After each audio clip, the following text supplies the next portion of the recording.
Tras el doble terremoto que afectó a Venezuela el pasado 24 de junio, surgieron muchas dudas sobre las normas de construcción y la capacidad de nuestras edificaciones para resistir a un evento de esta magnitud. Para responder a esas preguntas, hoy conversamos con el ingeniero civil Esteban Tenreiro, egresado de la Universidad Central de Venezuela, especialista en diseño estructural y con más de 3 décadas de experiencia en el diseño, gerencia y construcción de proyectos, junto a su empresa Norte Obras Civiles. En esta entrevista hablaremos sobre qué son las normas Covenin, cómo han evolucionado con el tiempo, quiénes son los responsables de su aplicación y qué desafíos enfrenta nuestro país para seguir mejorando la seguridad de sus edificaciones. Antes de comenzar, si les gusta este tipo de contenido, no olviden suscribirse al canal y activar la campana de notificaciones. Ahora sí, damos inicio a esta entrevista. Primero que nada, Esteban, quiero agradecerte que estés acá, que nos hayas conseguido esta entrevista para Arquitectura Venezuela. La finalidad de, esta, entre- de, esta- de este video es, bueno, como siempre, educar a la gente y tratar de que la gente comprenda y entienda mejor lo que está pasando en estos momentos en Venezuela. Y una de las cosas con las cuales me gustaría comenzar y que la gente pueda aprender sobre el tema es qué son las normas Covenin, cuál es su objetivo y aproximadamente cuándo fueron creadas y se empezó su implementación. Ok, bueno, primero agradecerte, Ricardo, porque tu Instagram de Arquitectura Venezuela, la verdad que uno siempre está como pendiente de todo lo que publicas, de todas las entrevistas, y espero que esta entrevista sirva un poco a aclarar puntos, bueno, y a calmar un poquito a la gente, sobre todo intentar calmar. Uno ve a los videos que uno recorre, estamos haciendo visitas todavía, casi que diarias, varias, y la gente está como muy angustiada todavía. Es lógico también, pero tratar de calmar las ideas. Fíjate, la ingeniería estructural, empezando por ahí, parte de una ecuación básica de la segunda ley de Newton, que es fuerza es igual a masa por aceleración, básico. Que el edificio se mueva, o sea, que el terreno se mueva, aunque desde el punto de vista de cálculo estructural equivale a que la estructura se le apliquen fuerzas, ¿ok? ¿Qué fuerza se le aplica a la estructura? Masa por aceleración. ¿Cómo defino la masa? Bueno, hay una norma de acciones mínimas, ¿ok? Que define cuánto va a pesar la mampostería, cuánto va a pesar el sobrepiso, cuánto pesa el mármol, cuánto pesa la arena, cuánto pesa el friso, el drywall. Y como estrategia de diseño, tanto arquitectónica como estructural, es tratar de que pese lo menos, porque mientras más masa, yo lo he dicho en una charla, mientras más masa morra. Mientras más masa, como es masa por aceleración, es lineal, mientras más masa, más fuerza. ¿Ok? Entonces, tratar como ingeniería estructural, tratar de hacerlo lo más liviano posible. Y eso, digamos, el arquitecto y el ingeniero trabajan en conjunto para bajar las masas, menos sobrepiso, menos acabado, cosas más ligeras, alfombra, etcétera, etcétera, etcétera, etcétera. Pero hay una norma venezolana que establece los usos de la ocupación. Cuánto hay un edificio residencial, cuánto pesa un edificio comercial, cuánto es el uso de una oficina, cuánto es el uso de una biblioteca, cuánto es el uso de un estacionamiento, etcétera, etcétera. Eso hay una norma, comisión venezolana de normas industriales, Covenin, es la que define un poco cómo usar las cargas, lo que se ocupa. Pero también la fórmula dice masa por aceleración. ¿Qué aceleración tomar? La norma venezolana, y no la venezolana, las normas mundiales. O sea, cada país a través de sus normas establecen un criterio de qué aceleración aplicarle al edificio. ¿Ok? Si yo diseñara para un sismo extremo que ocurre cada 1000 años, o para un evento como el que acaba de ocurrir, quizás diseñaría puros búnker, puras estructuras sumamente rígidas, sin ventanas, y además haría la construcción a nivel nacional costosísima. Entonces, la norma tiene que establecer unos parámetros, diseñar para unos ciertos códigos, como dirían, que van a depender de una cantidad de cosas, de la ubicación del edificio, de los materiales, del sistema, de la profundidad de la roca, de la redundancia, una cantidad de factores que no tiene sentido discutirlo, pero simplemente la norma establece esos valores y establece digamos, unos máximos que van a ocurrir unas máximas aceleraciones que van a ocurrir sobre la estructura. Repito, usar los máximos para todo el diseño sería costosísimo y usar los mínimos sería que todas las estructuras se dañen. Entonces tenemos que tomar un valor intermedio. Pero siempre dice el objetivo fundamental de la ingeniería estructural es que la estructura tenga la capacidad, cuando venga la acción sísmica y se le apliquen esas fuerzas, tenga la capacidad de disipar la energía, ¿ok? Y liberar, absorber, que puede ser lo que llaman en el rango elástico, que se deforma y vuelve a su estado original, como una liga, va y viene a su estado elástico, vuelve sin deformaciones remanentes, sin deformaciones que quedan en la estructura, y puede entrar a su rango inelástico cuando viene un sismo extremo, que las fuerzas son tan importantes que la estructura se agrieta, se deforma, pero el objetivo fundamental es que no colapse. ¿Ok? Se salvan vidas, se evacúa el edificio y la gente, aunque haya que demoler el edificio, haya que repararlo, haya que tomar una decisión drástica después, hubo el chance de evacuar el edificio. El problema de este fenómeno es que fue doble terremoto. No se habla de réplicas, pero bueno, técnicamente en realidad fueron dos terremotos de 7.2 y el segundo más intenso. Entonces, cuando estaba un edificio dañado, porque ya se afectó por la acción sísmica y quedó afectado y deteriorado y quizás a punto de demoler, a los pocos segundos llegó otro más fuerte y terminó de colapsar el edificio. Entonces, son las normas venezolanas. Hay una norma venezolana de acciones mínimas que define las cargas y hay una norma venezolana de estructura sismo resistente que define las aceleraciones. Esa norma ha venido, cada vez que hay un evento, ha venido ajustándose. Ahí toda acción sísmica, todo evento deja lecciones aprendidas. Y son los códigos los primeros que los especialistas y los investigadores y Fumbices y justamente el comité de normas, que a raíz de que se van superando los eventos, se generan nuevos códigos. Probablemente en el terremoto del 67, apenas yo tenía 2 añitos, pero hubo una norma, creo que fue del 82 al 83, no recuerdo, pero después hubo un terremoto en Cariaco, que generó en el 97 una norma del 2001. Luego no hubo terremotos, aunque hubo un terremoto cerca de Trinidad, tembló en Caracas, grado 8, pero estaba muy lejos y muy profundo. En el No sé, 2018. 2018, si lo Ujú. recuerda. Yo recuerdo que lo sentimos en la oficina, la gente salió despavorida, todos. No sé si a raíz de ese terremoto se generó la norma del 2019, quizás no, o estaban en proceso de investigación.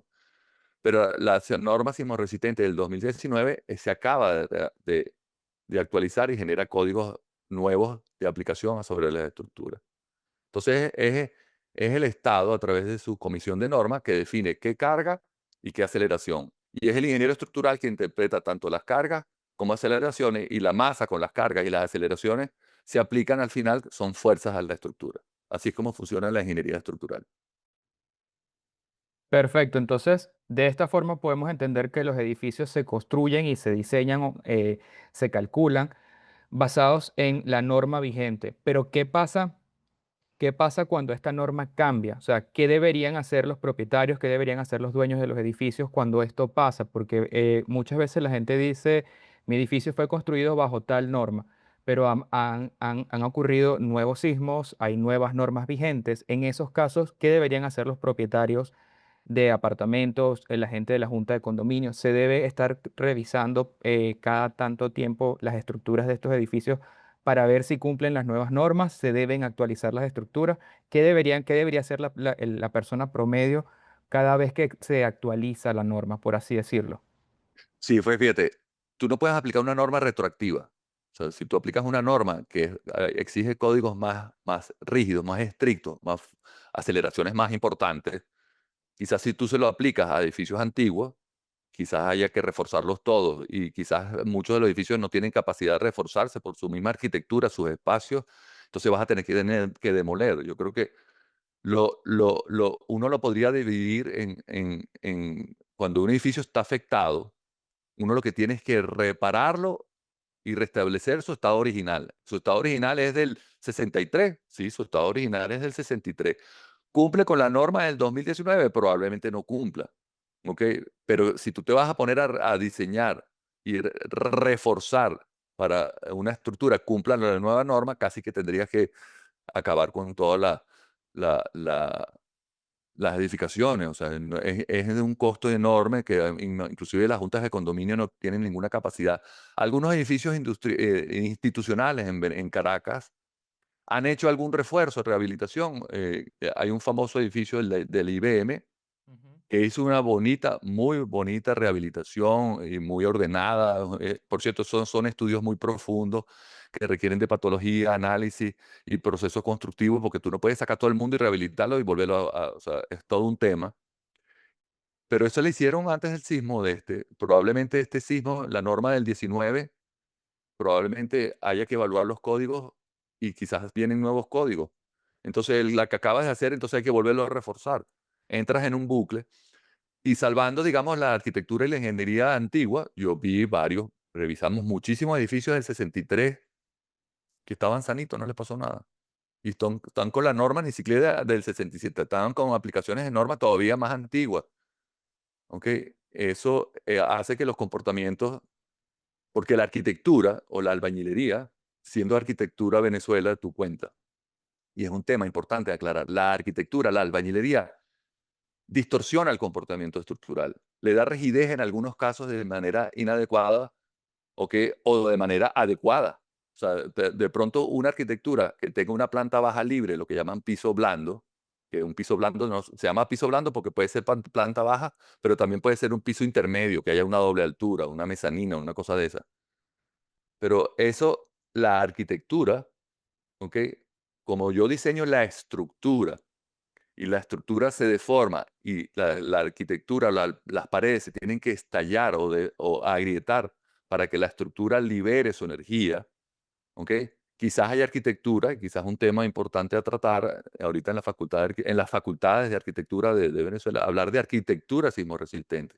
Hay edificios cuya arquitectura ayuda a su comportamiento y hay edificios cuya arquitectura desmejora el comportamiento. Entonces, el arquitecto debería empezar a analizar su arquitectura, quizás hablar de la clase. Y te lo pongo como un ejemplo.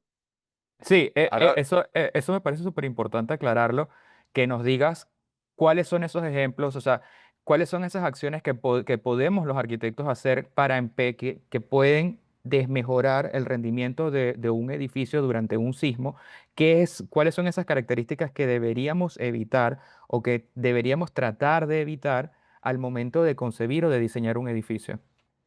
fíjate, en esa negociación entre arquitectos, bueno, negociación, trabajo en equipo, yo siempre lo hablo en mis clases, que, oye, el arquitecto e ingeniero tienen que trabajar en conjunto. Totalmente. Y es un equipo que a veces uno ve, casi que uno ve un edificio y uno dice, aquí el ingeniero y el arquitecto no se entendieron. Y así uno ve otro edificio y dice, aquí el ingeniero y el arquitecto hicieron en un equipo espectacular. Te lo pongo como ejemplo. Yo podría hacer un edificio de 10 pisos con una estructura básica libre de pura estructura, y uno te la doy a ti y otro se la doy a un compañero tuyo distinto, y hago cinco edificios distintos. Y probablemente uno podría detectar cuál de esas arquitecturas hacen que el comportamiento desmejore. Eso es lo que nosotros llamamos arquitecto ingeniero trabajando en equipo, configuración estructural. La configuración estructural es la que define la, la simetría en planta, que yo con frecuencia lo hablo, la simetría en planta, que haya la simetría tanto en X como en Y. O sea, en sentido como uno trabaja en dos direcciones ortogonales, los pórticos y las pantallas y las rigideces, la línea resistente, tanto en un sentido como en otro sentido, uno ve, cada quien va a poder ver sus casas, tienen vigas en un sentido y vigas en otro sentido si usas ejes cartesianos, X, Y. Pero si usas ejes polares, un edificio redondo, un edificio de playa usa sistemas de coordenadas polares, pero uno trata de ver la línea resistente.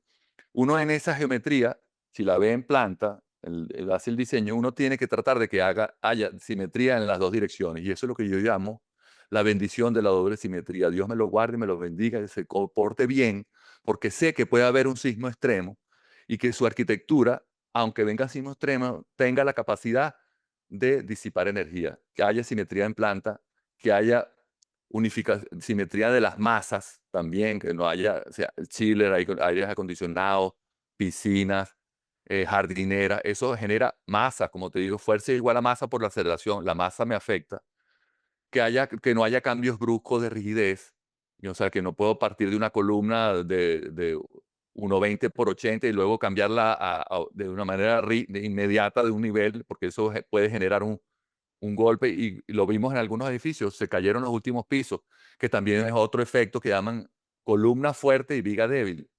Eso es otro término que esos son las clases que yo vengo dando desde el 88.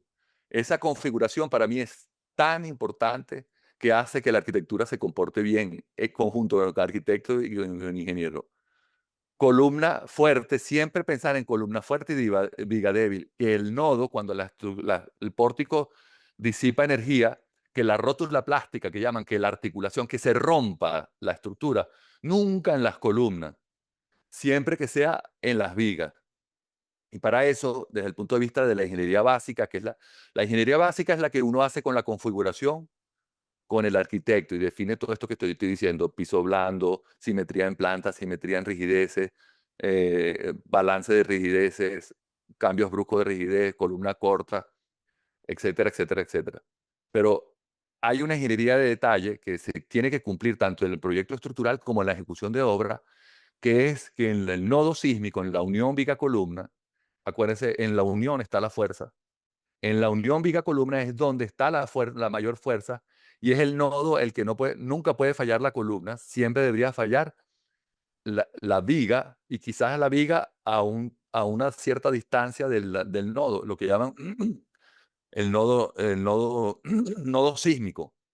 Y para eso, en la ingeniería de detalle hay que colocar un acero de refuerzo especial y quizás más pegado para evitar que las estructuras fallen y que las columnas sobre todo estallen, que es un poco lo que vimos en algunos de los casos.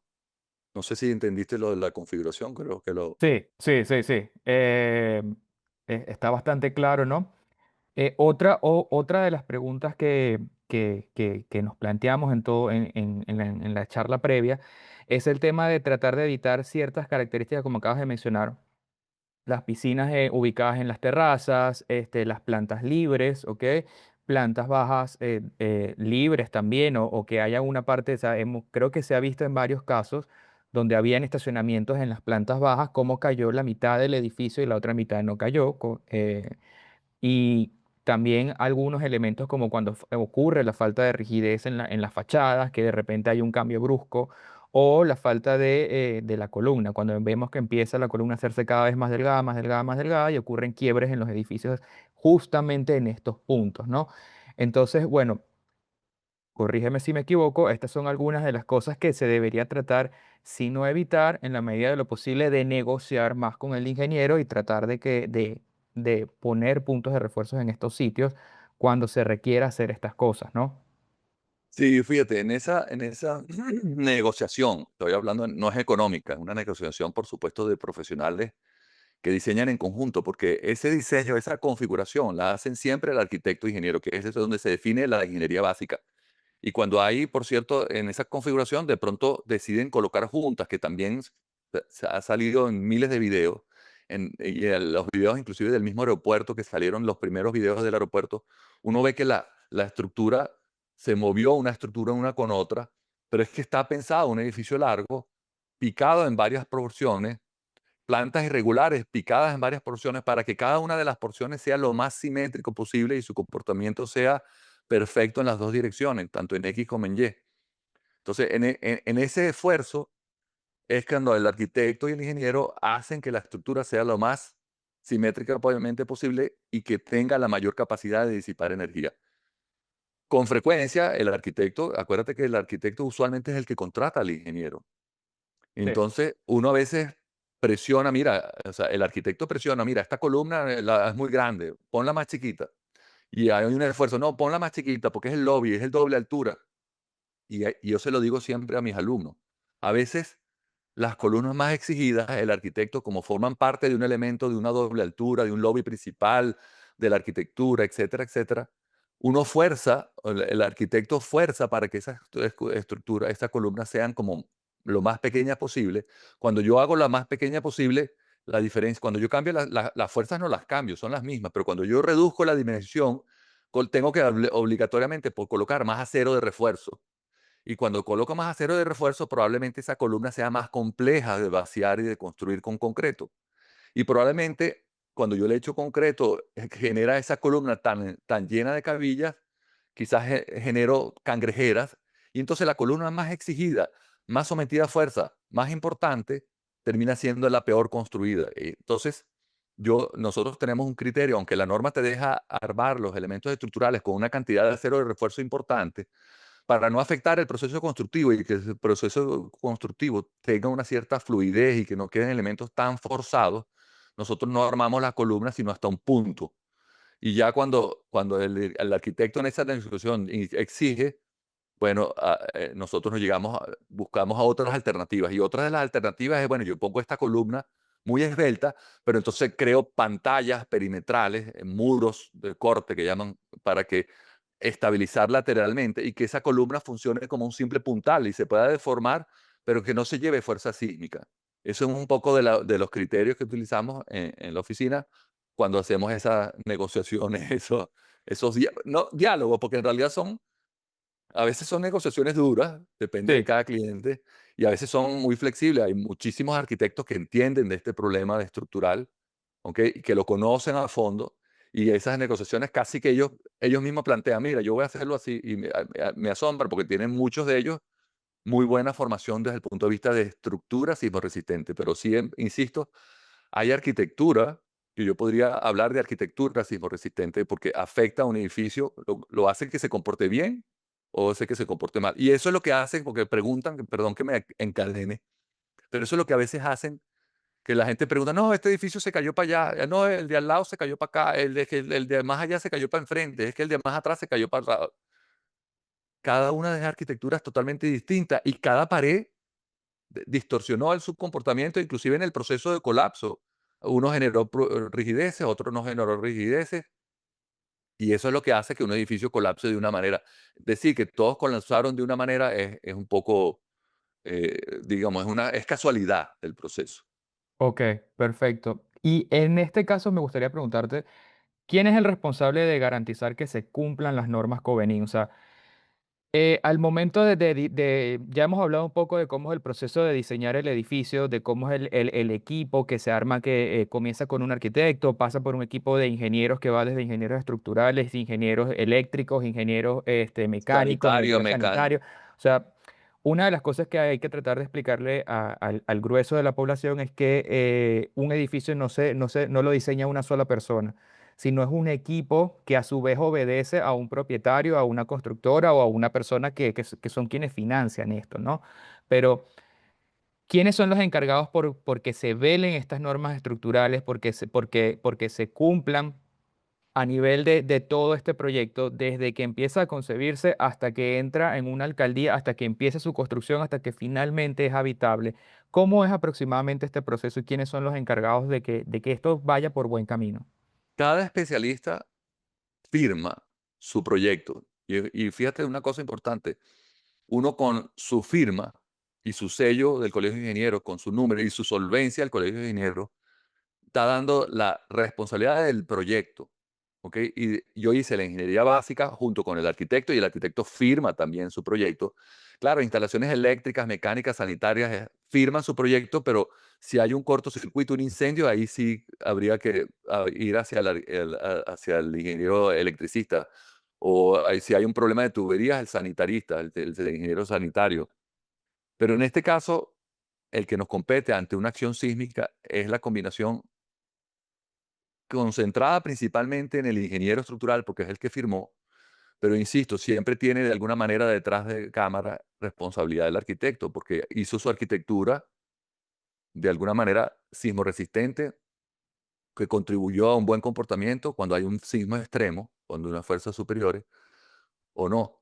Pero uno como ingeniero estructural firma, y hay veces que uno firma el proyecto y lo entrega a la alcaldía y paga unos impuestos y corresponde entonces quizás a los entes, a través de las alcaldías, hacer un proceso de inspección. Yo muchas veces de los proyectos que hemos hecho, no necesariamente los inspecciono yo, pero si es una institución privada, lo lógico es que contrate a un contratista, ¿ok? Y siempre por ley, casi que obligatoriamente, debería contratar a un ingeniero inspector. Y lo ideal, y así ocurre en España y en Europa, que el profesional que diseña la estructura es el responsable y lleva la autorización del proceso constructivo. Tiene que, por ley, supervisa, que eso sería espectacular, que tanto el ingeniero y el arquitecto, con las nuevas leyes, estén obligados por ley a supervisar y a controlar el proceso constructivo, porque hay una responsabilidad en el proceso constructivo, porque yo firmo mi plano, pero en el proceso constructivo yo no lo controlo. Yo no sé si usaron el concreto que es, yo no sé si usaron la cabilla que es, yo no sé si usaron un mal material, yo no sé si cambiaron la altura, yo no sé si hicieron 2 pisos más, yo no sé si hicieron 2 tanques de agua en el techo y no estaban en el proyecto. Entonces, y te digo, el único que deja su plano plasmado y firmado ante la alcaldía es el ingeniero estructural. El proceso constructivo, ¿quién lo controla? Se supone que las autoridades competentes, en ese caso creo que son las alcaldías de cada municipio, Ingeniería municipal. ingeniería municipal a través, bueno, pero la ingeniería municipal depende de la alcaldía, exactamente. Sí, sí, claro. Es lo que les corresponde inspeccionar el edificio y llevar el control de calidad. Y en el caso de los entes privados, aunque tú pidas permiso y la alcaldía tenga un inspector, yo siempre recomendaría que una institución siempre contrate un inspector. Tú no puedes mandar a hacer un proyecto y construir un proyecto sin ningún control. Siempre tiene que haber un inspector. Inclusive, casi siendo tú mismo el promotor, sería lo ideal que tú contratas a una persona externa o una persona vinculada al proyecto, que es el que genera esa supervisión. Perfecto. Este, sí, eso que dices tiene mucho sentido y es así. O sea, los que hemos trabajado en la parte de proyectos y después en la parte de construcción, sabemos que es un proceso bastante largo donde muchas veces a lo mejor el cliente no quiere pagarle a los ingenieros o a los arquitectos las supervisiones, sino que lo quiere hacer con alguien que cobra quizás menos o que cobra más barato. Y luego lo que tú dices es muy importante porque ya tú no puedes controlar qué pasa después de que tú firmas el plano. Tú firmas el plano, entregas eso a la alcaldía, porque todo eso siempre se lo he dicho a todas las personas que me han preguntado en las redes sociales. Todos los edificios deben tener en la alcaldía, en ingeniería municipal, una copia de planos, una copia certificada del proyecto, etcétera, etcétera. Pero uno como profesional, tanto como arquitecto como ingeniero, muchas veces no controla lo que pasa después de que pasan 20, 30, 40 años. Claro, eso es importante. Ahorita viene una fase que se llama ingeniería forense, que lamentablemente uno diseña el edificio y uno trata de, ahorita estamos evaluando una cantidad de edificios a través de la Comisión de Habitabilidad se ha determinado una inspección rápida, luego una inspección detallada y luego una evaluación profunda. Y esa evaluación profunda puede arrojar que se repare el edificio para convertirlo a su estado original. Pero en lecciones aprendidas, ¿ok? Tenemos que aprender de los errores que cometimos. Tenemos que hacer, por supuesto, la ingeniería forense. El edificio que colapsó, determinar cuáles son las razones que colapsaron. ¿Fue un mal proyecto? ¿Puede haber sido un mal proyecto? Sí, que el ingeniero haya cometido errores en los códigos o en los modelos matemáticos, porque ahora la ingeniería estructural tiene grandes herramientas muy potentes a través de la computadora que puedes hacer modelos que hasta tú puedes hasta definir cómo quieres que colapse el edificio. Tú lo ves esos videos que la gente, las implosiones, que explotan las columnas y tú quieres que caiga el edificio de una manera o de otra manera. Eso se hace a través de estas herramientas digitales y tú puedes ver a través de una acción sísmica cómo va a colapsar el edificio. Entonces, esa ingeniería forense puede determinar, bueno, hubo error de proyecto, vamos a evaluar el proyecto, vamos a ver los modelos, vamos a ver la fuerza que se aplicara. Hubo error en el proceso constructivo, puede ser, quién inspeccionó, dónde están los ensayos de los materiales, cuál es el acero de refuerzo que se utilizó, vamos a ensayar el acero de refuerzo, ¿ok? Claro, porque puede pasar que tú calculaste muy bien tu edificio, pero en el proceso de la construcción Lo hicieron no mal. hubo supervisión, no quisieron pagar tus honorarios o lo que sea que hayas cobrado, y simple y llanamente en el proceso de ejecución la columna no se hizo como tú la diseñaste. Claro, y no le pusieron la cabilla que está indicada en los planos, ni lo que llaman ingeniería de detalle. Si no cumplieron la ingeniería de detalle, eso se va a ver en la ingeniería forense. Pero también hay una cosa importante, el proceso constructivo, el promotor también pudo haber sacado 2 pisos más. Yo no lo diseñé con 2 pisos más. O subió el entrepiso 10 centímetros más. No, si yo no tengo el control del proceso constructivo, no lo puedo controlar. Entonces, puede ser errores de proyecto, errores en el proceso constructivo, tanto de calidad como de geometría, errores de mantenimiento. Yo he ido a inspecciones que dicen: "¿Esta filtración cuánto tiempo tiene?". Que se agrietó la columna, pero mire, se agrietó por corrosión. y se astilló esta viga y esta columna está astillada por corrosión. ¿Cuánto tiempo tiene esta filtración? Bueno, tiene 15 años. Ah, me va a echar la culpa a mí de un mantenimiento de 15. Ahorita es el colmo que tú no mantienes tu edificio y tiene 15 años con una filtración, tienes todo el acero de refuerzo oxidado, corroído y no le has hecho mantenimiento. Y Eso eso, es y una eso responsabilidad. es, eso es bastante importante teniendo en cuenta el contexto de La Guaira. Claro, mantenimiento de cada uno de los edificios. Saber que tu edificio está siendo afectado por bajo mantenimiento. ¿Qué pasa? Que las juntas de condominio quizás no tenían dinero, las situaciones económicas, la crisis, no sé qué. Entonces la gente si tiene poca capacidad de reparar el edificio, el mantenimiento se convierte en mantenimiento nulo. ¿Ok? Y también cambios de geometría, porque de pronto hay una persona que le pareció, yo he visto casos de muros portantes, de tipo túnel, que quieren integrar la cocina con la sala y quizás tumban parte del muro de concreto. Hay que ver que, O porque agregan ventanas nuevas o agregan ventanas aires nuevas o le acondicionados.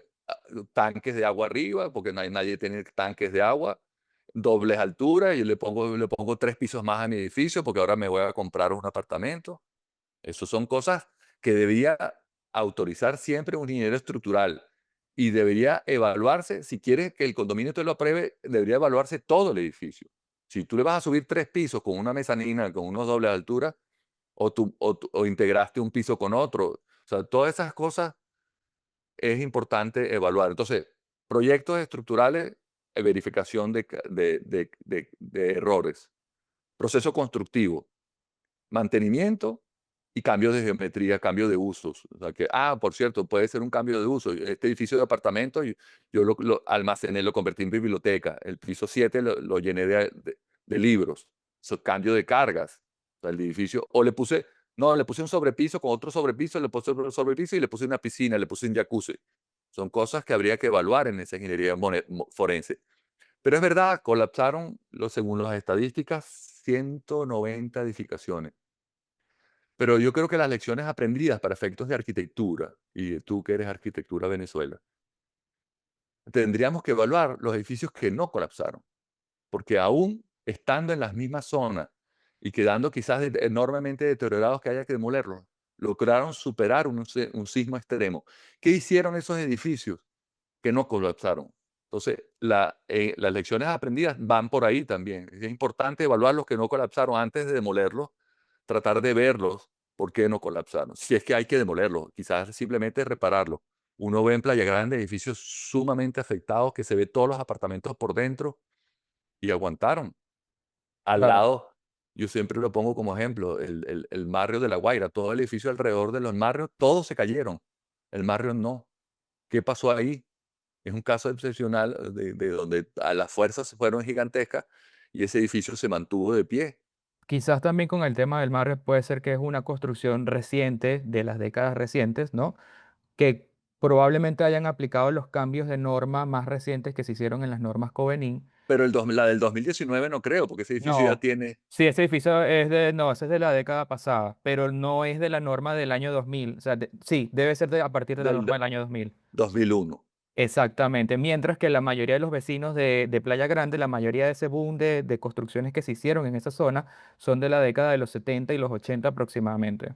Y si es producto de la norma del 2001, reconocer que es la norma del 2001 que cambió el código y fue efectiva en esos análisis. Y esas son las lecciones aprendidas que son importantísimas para todos los ingenieros estructurales, por cierto, para todos los ingenieros a nivel mundial, porque este caso de doble sismo superficial, enormes desplazamientos, enormes aceleraciones, grandes rellenos en Catialamar y en Caraballeda, el efecto de sitio, esa resonancia gigantesca que hubo, efectos de licuación, son estudios, digamos, importantísimos que dejen las lecciones aprendidas para la ingeniería nuestra y para la ingeniería mundial. Para cerrar con esta entrevista, me gustaría hacerte una última pregunta. Luego de este doble terremoto que sufrió Venezuela el pasado 24 de junio, ¿qué consideras que debe ser la prioridad en el país para reducir el riesgo en las próximas edificaciones que se construyan en el futuro? Mira, Ricardo, fue justamente, Venezuela tiene que ir hacia la ingeniería del futuro, la ingeniería moderna. Y desde el punto de vista estructural, y lo contempla la norma del 2019 contempla la utilización de aisladores. Aisladores significa unas herramientas que aíslan, separan el terreno de la estructura y de alguna manera cuando viene la acción sísmica, el edificio se queda estable o las fuerzas que se le terminan aplicando son bastante menores, se amortiguan muchísimo, se disminuyen a través de los aisladores. Son costosos, quizás son unas estructuras que hay que importar, pero nosotros las hemos trabajado, ¿ok? No hemos, de hecho, a raíz del terremoto hay un cliente que quiere aplicar en su proyecto aisladores. Bueno, sería para nosotros, es espectacular que eso ocurra, porque para nosotros sería el primer diseño. Tenemos aliados que nos ayudan para el suministro y podemos diseñar finalmente, como hemos querido, a través de aisladores sísmicos. Entonces, en zonas de alta, digamos, alta amenaza, porque zonas como Caraballeda, como Castelamar, son de alta amenaza. Si yo tengo una alta amenaza y sé que mi edificio va a estar sometido a fuerzas extraordinarias, yo tengo que hacer el edificio bastante más rígido, bastante más resistente y menos vulnerable para que disminuya el riesgo. Entonces, para disminuir la vulnerabilidad, tengo que usar entonces ingeniería del presente, moderna, aisladores, quizás amortiguadores. Creo que Bancolombia, en Colombia, el edificio, una torre, tengo entendido que se están usando amortiguadores, que son edificios, cuando el edificio intenta deformarse, el amortiguador ayuda para que las deformaciones sean bastante menores y disipe energía a través del amortiguador. No sé si tú has oído esas ingenierías del Taipei que ponen grandes masas en los rascacielos para que la estructura a Para través de... contrarrestar la fuerza. Para contrarrestar, eso es ingeniería, rascacielos con ingeniería del futuro. Bueno, del futuro, la están usando hace años, usémosla nosotros también. ¿Ok? En el caso, por ejemplo, de estructuras metálicas, yo soy más partidario de utilizar la estructura metálica porque aunque aún frente al mar, tomando en cuenta todas las protecciones anticorrosivas, quizás acero cortén, etcétera, algunos aceros especiales, pero la ventaja de un elemento con estructuras de acero, la ventaja es que es un elemento que tú lo compras con un certificado de calidad y lo ensamblas y tienes la garantía de la calidad del material en los 12 metros de principio a fin. ¿Qué pasa con el concreto? Que requiere de encofrado, requiere de la mezcla, requiere del maestro, y hay como más probabilidades de error. ¿Ok? En cambio, ¿qué pasa con la estructura metálica? Que es empresas metalmecánicas, grandes constructoras que construyen, que garantizan la unión, o sea, se requiere de una construcción industrializada importante. Y en el caso, por eso es que me tiendo a pensar en estructuras de acero. Y en el caso, bueno, los grandes rascacielos de Nueva York son de acero. Y en el caso de la arquitectura, siendo tú de arquitectura Venezuela, nosotros tenemos que ir hacia la nueva mampostería. ¿Dónde estás tú? ¿Dónde vives tú ahorita? Actualmente en Toronto, en Canadá. En Toronto. ¿Cómo son las paredes donde tú vives? Prácticamente todo es drywall con diferentes capas de aislantes Dry, y es sí, eso, usar la pared seca o el drywall. Aquí lo conocemos como drywall y nuestro drywall aquí en Venezuela lo tenemos muy desprestigiado. Y yo aquí en mi propio apartamento uso, me da risa porque la verdad es que uno lo usa. Yo doy un golpe del drywall y el cuarto de al lado se oye todo porque lo estoy usando mal. Y el drywall tiene toda una codificación de drywall ignífugo para que no se pase el fuego y drywall hidrófugo para que no se abombe con la humedad, drywall acústico, que significa 2 o 3 capas de drywall, de una estructura metálica con unas lanas y para que no pasen aislantes. aislantes para acústicos. Los mejores hoteles 7 estrellas de Nueva York y de Europa y de ahora de Toronto, de Canadá, ¿no? Donde estés, te aseguro que son estructuras de drywall. Lo que pasa es que el drywall está muy mal utilizado. No usamos los códigos de las normas internacionales de aislamiento, de acústica, de hidrófugo y de ignífugo, pero requiere nosotros deberíamos pensar en una industrialización y no comprarlo todo importado, sino que se instalen aquí esas grandes marcas, no sé exactamente cuáles son, pero se instalen aquí las grandes marcas para que uno lo consiga de manera económica. Una lámina de 1,22 por 2,44 uno la puede levantar fácil, instalar. Es hasta el proceso constructivo más rápido. Entonces, el drywall se conecta a toda la estructura en vigas y columnas. Por lo tanto, cuando la estructura se va a deformar, primero no distorsiona el comportamiento. Es sismo resistente. ¿Por qué? Porque no distorsiona el comportamiento original del proyectista de ingeniería, porque la estructura se deforma, pero por cierto, se deforma, se destruye, pero no cae. Aquí cae una pared de bloque de un lado aquí y me mata, pero una pared de drywall casi que se cae y yo la aguanto con la mano. Entonces, este, desde el punto de vista sismo resistente, es más liviano. Acuérdate de lo que te dije al principio de esta charla. Masa por aceleración es fuerza. Mientras menos masa, mientras menos peso, mientras menos paredes de bloque haga más drywall, utilice paredes livianas, menos masa y menos fuerza que se le aplica al edificio. Menos fundaciones, menos estructura. Y yo casi que me atrevería a decir que es más barato. Quizás comprarlo es caro, pero el proceso constructivo, en aceleración del proceso constructivo es más rápido. Claro, y Entonces, también, disculpa que te interrumpa, me parece no, importante que durante mucho tiempo, y me ha pasado a mí escuchar a clientes, escuchar a contratistas, a personas diciendo, se ha satanizado muchísimo el drywall, se ha aquí satanizado muchísimo el curtain wall, las paredes de vidrio, etcétera. Y este terremoto, si algo nos ha permitido ver y nos ha demostrado, es lo peligrosas que han sido las paredes de mampostería, porque han sido las grandes destructoras o sea, cuando tú ves los videos que ves a la gente corriendo en la calle, lo primero que empieza a caerse y a venirse de las fachadas de los edificios han sido justamente estas paredes que son sumamente pesadas y que, como tú mencionas, se convierten en una carga, en un peso que puede causar una cantidad y lo peor es que distorsiona el comportamiento estructural. Eso a veces mejora, y por eso hablo de arquitectura sismo resistente, pero a veces empeora. Cuando tú vas a poner un efecto de columna corta, es muy difícil explicar lo que es la columna corta, pero en paredes de escuela, donde hay una ventana pequeña, la columna corta es una columna que queda en un espacio de poca movilidad y al ser muy corta, tiene mucha rigidez y termina absorbiendo toda la fuerza sísmica y estallan. Ese efecto de columna corta lo hemos visto por todos lados. Si hubiéramos hecho paredes de drywall, eso no ocurre. Eso es importantísimo, que la arquitectura no distorsione el comportamiento de la estructura. Por eso es que hablo de que en la Facultad de Arquitectura, que tú eres parte egresado de ahí, se, se hable de la arquitectura sismorresistente. El arquitecto tiene que hacer los edificios, no debe afectar el comportamiento original del diseño. Y la norma venezolana, en defensa de la norma venezolana del 2019, hay un capítulo que habla de edificaciones esenciales, hospitales, escuelas, centros de comunicación, edificios importantes, aeropuertos, se tiene que analizar el proyecto con la mampostería. Más que analizar el proyecto con la mampostería, yo propondría, hagamos mampostería que no la distorsiona, hagamos estructuras con mampostería de drywall, que es una cosa muy endeble, muy fácil.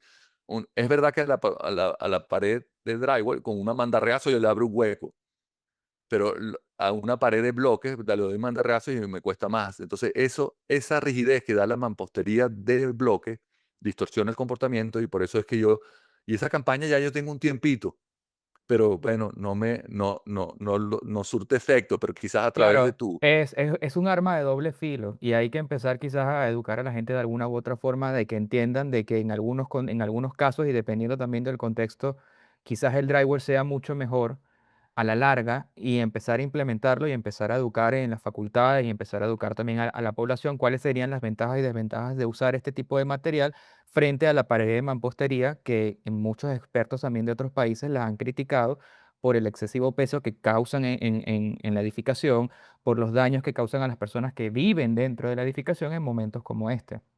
sí, totalmente de acuerdo. Además, yo siempre lo comento, la mampostería cuando se agrieta es muy escandalosa. Todo el mundo dice, perdí el apartamento. No, la mampostería se tiene que agrietar para que la estructura empiece a trabajar.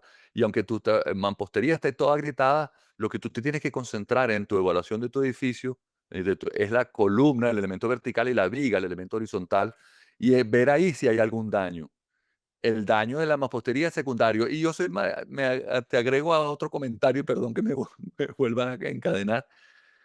Podemos vivir los que tenemos grietas menores. Si tú tienes una grieta en tu apartamento que se ve para afuera y hay un riesgo de colapso, bueno, ahí yo lo entiendo que lo repara, pero hay muchos edificios que podemos vivir con grietas por 1 año, 2 años. Vivamos con grietas, aprendamos a vivir con grietas mientras los albañiles o se cambia, quizás cambiar la mampostería de drywall ahorita en estos casos de emergencia, creo que no nos va a dar tiempo y la gente quiere reparar. Entonces, dejemos a los albañiles ¿ok? Al cemento, a los bloques. Dejemos eso lo primero a los aeropuertos, a los puertos, a los hospitales, a las escuelas. Deja que esa gente repare la emergencia de los edificios esenciales y nosotros, los residenciales, que estemos los menos afectados, no nos pongamos a pelear para que tener el albañil más rápido. Si tu pared si tú vives en una zona que está agrietada, bueno, una pinturita para que no haya polvo y aguántate un tiempo y cédele ese albañil con tiempo, para que no empecemos a duplicar o a triplicar los honorarios de los albañiles. Cede ese albañil con calma para que se vaya a las edificaciones esenciales. Es un llamado que hemos hecho en otras oportunidades para que un poquito de calma. Las grietas, si no son en estructura y no es viga, tú puedes vivir con las grietas. Exactamente. Bueno, Esteban, de verdad quiero agradecerte. Mil gracias por participar en esta entrevista, por todos los comentarios, consejos que nos has dado a todas las personas que van a ver este video. Y bueno, una vez más, mil gracias por tu labor, por todo lo que están haciendo en Norte Obras Civiles, que sé que se han encargado de hacer una cantidad de inspecciones a lo largo de toda Caracas y de todo el litoral central. Gracias por todo eso, de verdad. Gracias a ti, Ricardo. Siempre atento. Tú con el tema de arquitectura Venezuela, la verdad que lo reconozco. Siempre estoy pendiente de seguirlo y cada publicación que hace siempre da gusto seguirlos. Un abrazo.